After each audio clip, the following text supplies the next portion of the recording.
Les Camara font partie des noms de famille les plus anciens et les plus répandus en Afrique de l'Ouest, notamment au Mali, en Guinée, au Sénégal, en Gambie, en Côte d'Ivoire, au Burkina Faso, en Mauritanie, en Sierra Leone et au Libéria.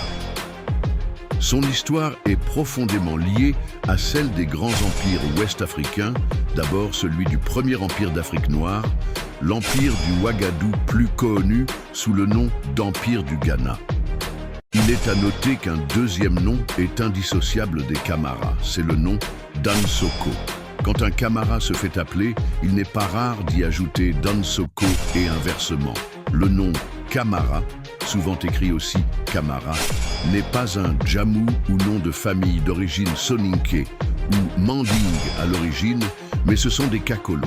Les Kakolos sont considérés comme les autochtones du Ouagadougou, le premier endroit où étaient les Soninké. Les Kakolos, qui comportent également les tribus des Fofana et des Magassa, font donc partie des plus anciennes tribus d'Afrique de l'Ouest. L'étymologie et la signification du nom est sujette à diverses interprétations, mais plusieurs pistes sont courantes. Gardien du grenier, garde-manger.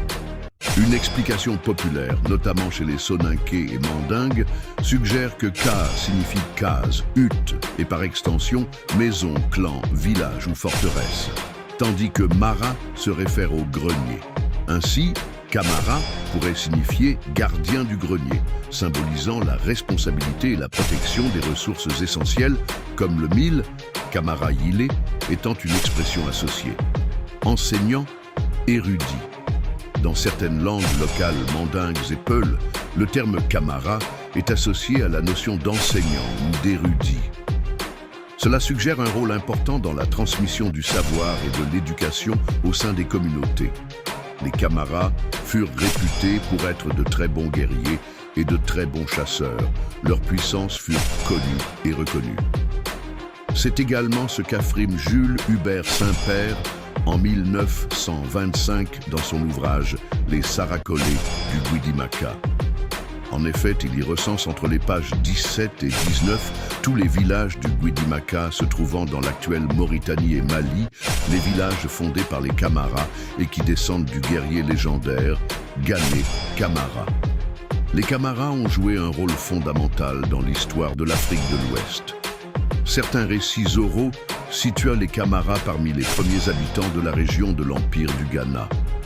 L'histoire mentionne un certain Djiriblé Camara qui se serait sacrifié pour permettre la fondation d'une ville au XIIe siècle, montrant l'importance des figures Camara dans les récits fondateurs.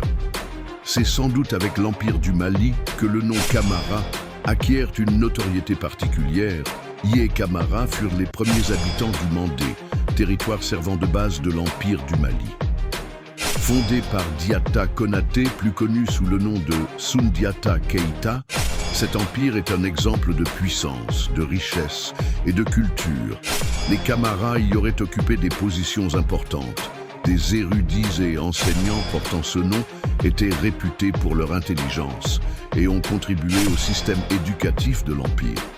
On retrouve des clans Camara dans les provinces de l'Empire et leur influence était telle que dans les récits de conquête, l'épargne de certaines villes est attribuée à la présence de clans Camara dans la région, ce qui suggère une certaine autorité ou respect. Le rôle des clans, le nom Camara est un nom clanique. En Afrique de l'Ouest, les noms de famille sont souvent liés à des clans qui partagent une histoire, des traditions et parfois des rôles sociaux spécifiques. Beaucoup de Camara aujourd'hui sont Soninké ou Malinké, Mandingues. D'autres sont devenus des Soussous en Guinée-Maritime, Conakry.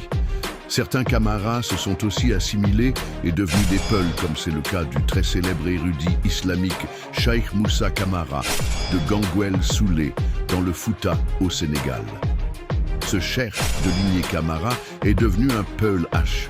Il est l'auteur de l'ouvrage qu'on ne présente plus, Florilège au jardin de l'histoire des Noirs, Zuhur al-Bassatine. Au fil des siècles, avec les mouvements de population, les migrations et les dynamiques des empires, le patronyme Camara s'est dispersé dans toute l'Afrique de l'Ouest. Aujourd'hui, On le retrouve dans de nombreux pays de la région, attestant de l'étendue de l'influence des clans Camara et de leur histoire commune. L'héritage des Camara est marqué par leur rôle dans l'éducation, la protection des communautés et leur participation aux grandes structures politiques et commerciales de l'Afrique de l'Ouest. En somme, le nom Camara n'est pas seulement un patronyme, c'est le reflet d'une histoire riche, d'une présence ancienne et d'une contribution significative au développement culturel, social et politique de l'Afrique de l'Ouest.